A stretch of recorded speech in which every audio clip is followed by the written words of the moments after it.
ಅಕ್ರಮ ಸಂಬಂಧಕ್ಕೆ ಅಡ್ಡಿಯಾಗಿದ್ದಾನೆಂಬ ಕಾರಣಕ್ಕೆ ಪ್ರಿಯಕರನ ಜೊತೆಗೂಡಿ ಪತಿಯನ್ನೇ ಭೀಕರವಾಗಿ ಕೊಲೆ ಮಾಡಿ ಆತ ಬೇರೆ ಊರಿಗೆ ಹೋಗಿದ್ದಾನೆ ಎಂದು 6 ತಿಂಗಳು ನಾಟಕವಾಡಿದ್ದ ಚಾಲಾಕಿ ಪತ್ನಿ ಹಾಗೂ ಆಕೆಯ ಪ್ರಿಯಕರ ಈಗ ಪೊಲೀಸರ ಅತಿಥಿಯಾಗಿದ್ದಾರೆ.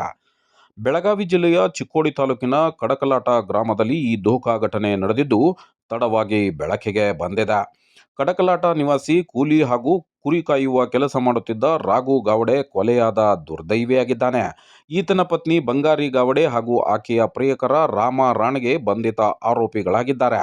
ವಿಶೇಷವೆಂದರೆ ಪ್ರಿಯಕರ ರಾಮ ಮತ್ತು ರಾಘು ಗಾವಡೆಯ ಸಹೋದರ ಸಂಬಂಧಿಯಾಗಿದ್ದಾನೆ. ಸಂಚು ರೂಪಿಸಿ ಹೊಲದಲ್ಲೇ ಕೊಲೆ ಮಾಡಿದ್ದ ಇಬ್ಬರು. ರಾಘು ಗಾವಡೆ ಹೆಂಡತಿ ಬಂಗಾರಿ ಹಾಗೂ ರಾಮ ನಡುವೆ ಅಕ್ರಮ ಸಂಬಂಧವಿತ್ತು. ವಿಷಯ ತಿಳಿದು ತನಗೆ ಅಡ್ಡಿಯಾಗುತ್ತಿದ್ದ ಪತಿಯನ್ನ ಮುಗಿಸಲು ಪತ್ನಿ ಸಂಚು ರೂಪಿಸಿದ್ದಳು.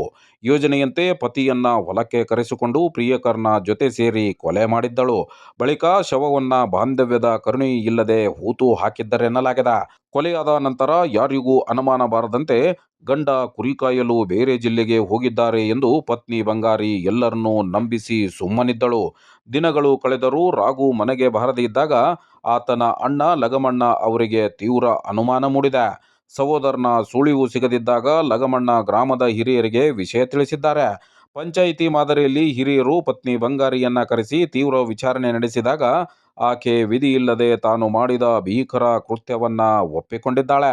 ತಕ್ಷಣವೇ ಮೃತನ ಸಹೋದರ ಲಗಮಣ್ಣ ಕಡಕಲಾಟ ಪೊಲೀಸ್ ಠಾಣೆಗೆ ತೆರಳಿ ದೂರು ನೀಡಿದ್ದು, ಪ್ರಕರಣ ದಾಖಲಿಸಿಕೊಂಡಿರುವ ಪೊಲೀಸರು ಇಬ್ಬರು ಆರೋಪಿಗಳನ್ನ ವಶಕ್ಕೆ ಪಡೆದು ಮುಂದಿನ ಕಾನೂನು ಕ್ರಮವನ್ನ ಜರುಗಿಸಿದ್ದಾರೆ.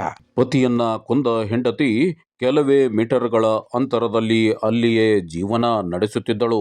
ಆದರೆ ಬಂದವರಿಗೆ ಮಾತ್ರ ಗಂಡ ಕುರಿ ಕಾಯಲು ಬೇರೆ ಊರಿಗೆ ಹೋಗಿದ್ದಾನೆಂದು ಸುಳ್ಳು ನೆಪಗಳನ್ನ ಹೇಳುತ್ತಿದ್ದಳು. ಆದರೆ ಸಮೀಪದಲ್ಲಿಯೇ ಪ್ರೇಮಿ ಇರುತ್ತಿದ್ದನ್ನ ಕಂಡು ಕೆಲವರು ಅನುಮಾನ ವ್ಯಕ್ತಪಡಿಸಿದ್ದರು. ಹಿರಿಯರು ನೀಡಿದ ದೂರನ್ನ ಗಮನಿಸಿ ತಕ್ಷಣವೇ ಎಸ್ಪಿಯವರು ಕ್ರಮವನ್ನ ಜರುಗಿಸಿದ್ದಾರೆ. ಆರೋಪಿಗಳನ್ನ ಹೆಡಮುರಿ ಕಟ್ಟಿ ನ್ಯಾಯಾಂಗ ಬಂಧನಕ್ಕೆ ಒಪ್ಪಿಸುವಲ್ಲಿ ಯಶಸ್ವಿಯಾಗಿದ್ದಾರೆ. ಇಂತಹ ಮಹಿಳೆಯರು ಇರುವುದರಿಂದ ಮಹಿಳೆಯರ ಬಗ್ಗೆ ಹಲವು ಅನುಮಾನಗಳು ಮೂಡುವಂತಾಗಿದೆ. ಪತ್ನಿಯನ್ನ ನಂಬಿ ಹೊಲಕ್ಕೆ ಬಂದು ಹೆಣವಾಗಿದ್ದ ಪತಿಯ ಸಹೋದರರು ಈಗ ಕಣ್ಣೀರಿಡುವಂತಾಗಿದೆ. ಪೊಲೀಸರು ಈಕೆಗೆ ಕಠಿಣ ಶಿಕ್ಷೆಯಾಗುವಂತೆ ಕ್ರಮ ವಹಿಸಬೇಕಾಗಿದೆ.